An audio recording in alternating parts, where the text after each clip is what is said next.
कशा लोक इथं बसायला लिहून द्या. आता इथं कोणी बोलणार नाही. हळू बोला. तुम्ही शांतपणे बसून राहा. आम्ही बोलतोय, सगळ्या मागण्या पूर्ण होईपर्यंत आम्ही पाठपुरावा करणार असं तुम्हाला आश्वासन दिलं आहे, बरोबर? कोणी बोलतोय इथं साहेब, आम्ही या महाविद्यालयामध्ये 1 वर्षापासून पाठपुरावा करतो.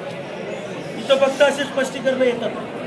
या स्पष्टीकरणामध्ये विद्यार्थ्यांच्या तोंडाला पानं पुसण्याचं काम हे महाविद्यालय करतं. कुठल्याही पद्धती एकही मागणी पूर्ण झाली, फाईन घ्यायचं मान्यच करत नाही.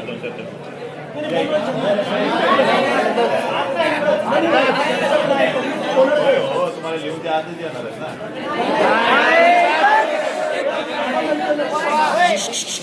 एकच मिनिट. शांत बसणार असाल तर आपण चालू ठेवू.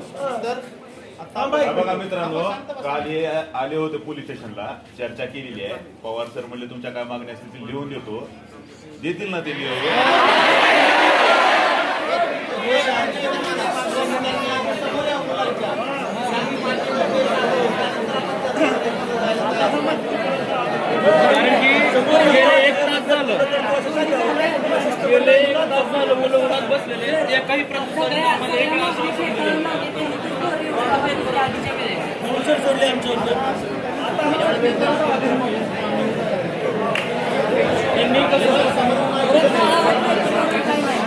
आपल्या आई वडिलांच्या कष्टाच्या कमाईच्या पैशात हे महाविद्यालय चालतंय. कुठल्याही दडपशाहीच्या माध्यमातून आणि मग आता आम्हाला इलेक्शन लढायचं आहे, मग हे चालणार नाही. ते तुमचं वैयक्तिक आहे, ते तुम्ही करत राहा, आमचं काही म्हणणं नाही.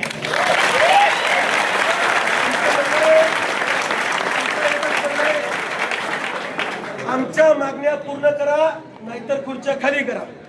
त्यामुळं आपल्या ज्या मागण्या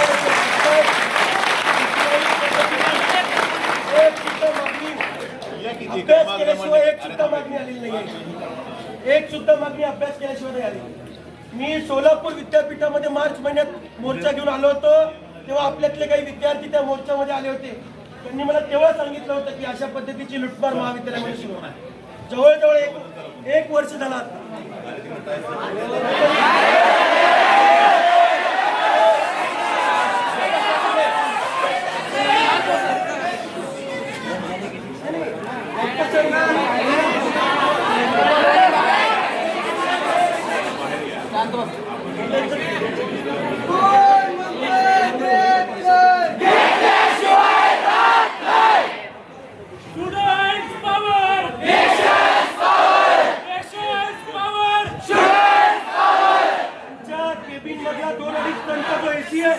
तो तुमच्या आमच्यासारख्या सगळ्यांच्या पैशात चालू आहे.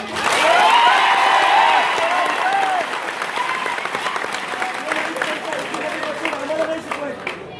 त्याच्यामुळं आपण शांततेने इथं बसून राहायचंय. आपल्या मागण्या पूर्ण होईपर्यंत आपण इथून जाणार नाही.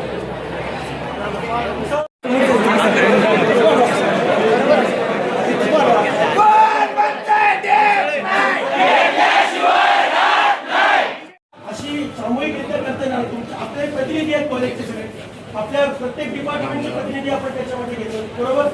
त्यांचे प्रतिनिधी घेऊन जर आपल्या मागण्या पूर्ण नाही झाल्या तर आपण बसून राहू. मान्य आहे सगळ्यांना?